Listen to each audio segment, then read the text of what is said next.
اور کل ملائکہ کے حقائق، ان کی اصل حضور صلی اللہ علیہ وآلہ وسلم کی حقیقت ہے۔ اصل جمیع الحقائق، ساری حقیقتوں کی اصل حقیقت المحمدیہ، جناب کی حقیقت۔ اعلم انہ لما تعلقت بارادت الحق، یا اعلم لما تعلقت ارادت الحق تبارک و تعالی بایجاد خلقہ و تقدیر رزقہ، ابرز الحقیقت المحمدیۃ صلی اللہ علیہ وآلہ وسلم۔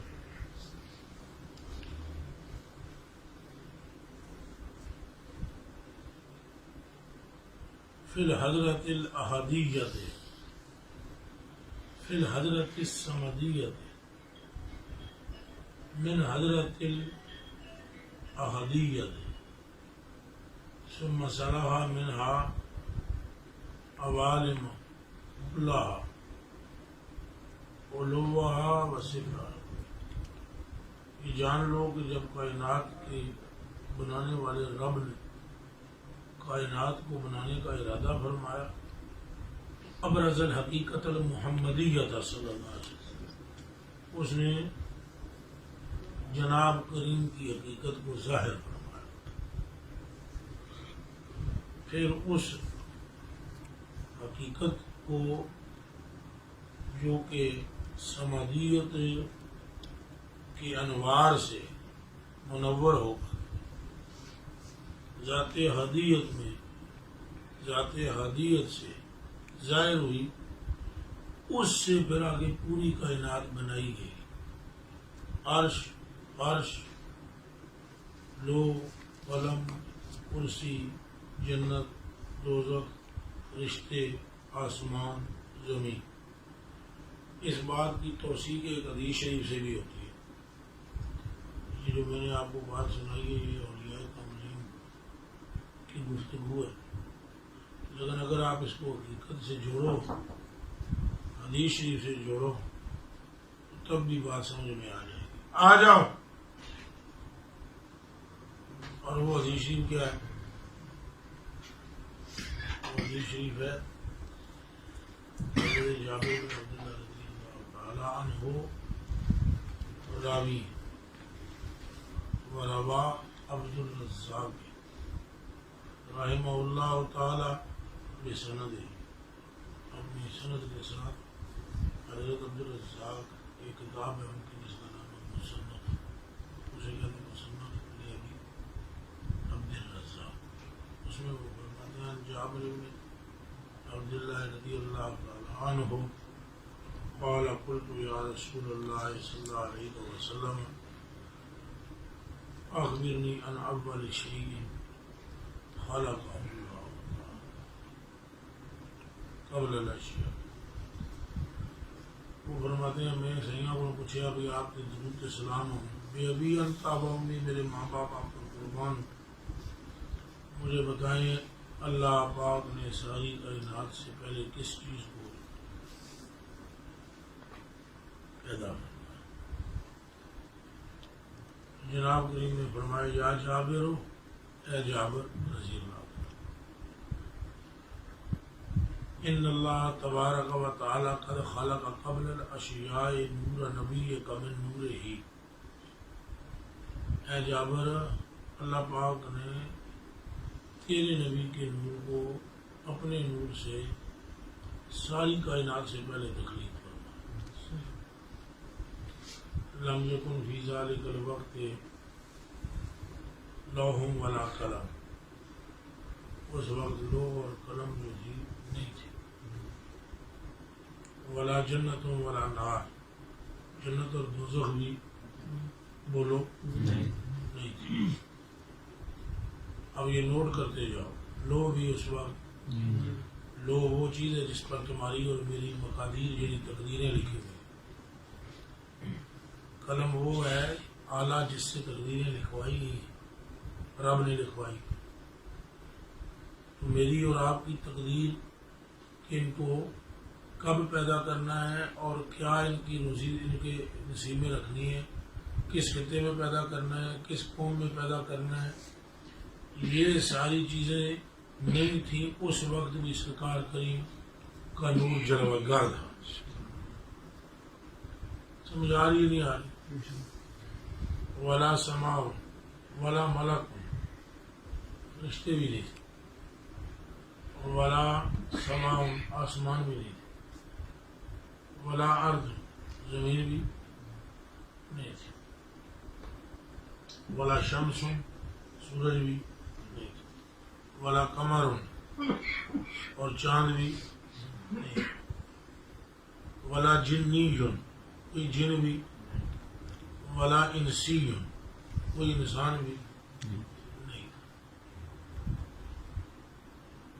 ولما اراد اللہ، اور جب اللہ نے پھر ارادہ کیا ان یخلق الخلق کہ وہ خلق کو خلقے.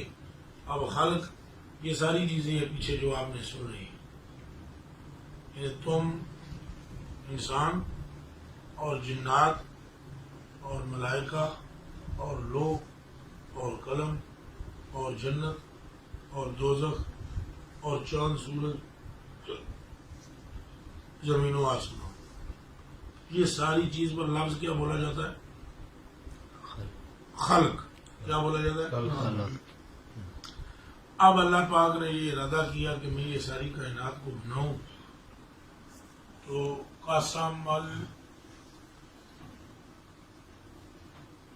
قسم ذالک نور اربعۃ اجزاء، اللہ نے حضور پاک کے نور کو 4 حصوں میں تقسیم کروا دیا.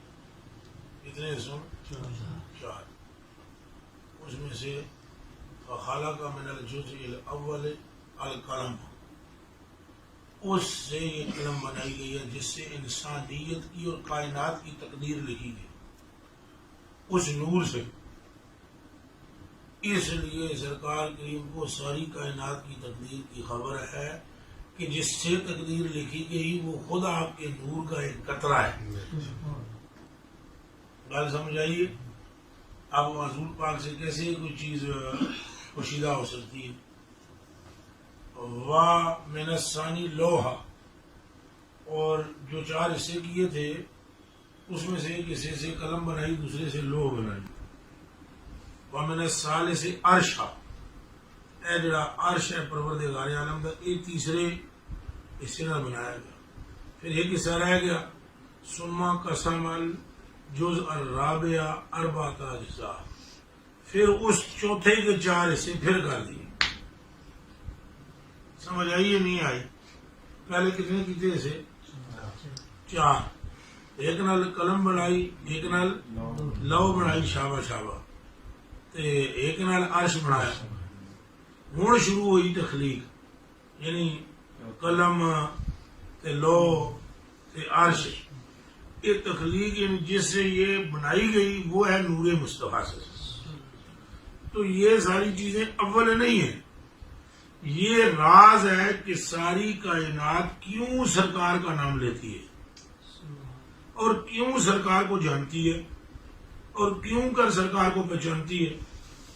یہ جو مولا مرتضیٰ پاک نے فرمایا بھئی اساں پتھراں تے وٹیاں کو لنگ دے سے، اجے حضور پاک نے اعلان نبوت نہیں سی کیتا، لوگوں کو جو دسیا نہیں سی، تو فرماتے ہیں کہ فخرجت مع النبی صلی اللہ علیہ وسلم بمکہ، جدوں اساں مکے وچوں حضور پاک نال میں لنگدا ساں، فکنت مع النبی صلی اللہ علیہ وسلم بمکہ فخرجنا فی بعض نواحیہا، بعد پھرن ٹرن ساں کدے حضور نال میں چلا جاواں تو میں دیکھتا تھا کہ درخت اور پتھر وہ حضور کو کہتے تھے السلام علیکم یا رسول اللہ. انسانوں کو ابھی نہیں تھا پتا کہ حضور کون ہے، پتھروں کو اور اشجار کو پتا تھا. انسانوں پر ایک پردہ ڈالا گیا تھا، ان پر نہیں تھا پردہ. ان کو پتا تھا کہ ہمارا وجود جس ہستی کی برکت سے قائم ہے وہ یہی ہستی محمد رسول اللہ. اس لیے ہم کو چاہیے کہ ہم اس بات کو سمجھیں کہ حضور پاک کے نام سے زیادہ عظمت والا اللہ کے یہاں کوئی نام نہیں ہے.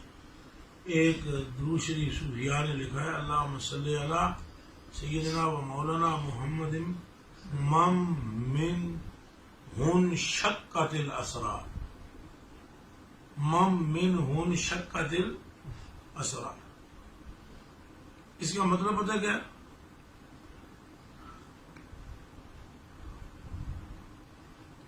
اس کا مطلب یہ ہے کہ یا اللہ درود شریف اس ذات پر بھیج جو رازوں کو ظاہر کرنے والے ہیں.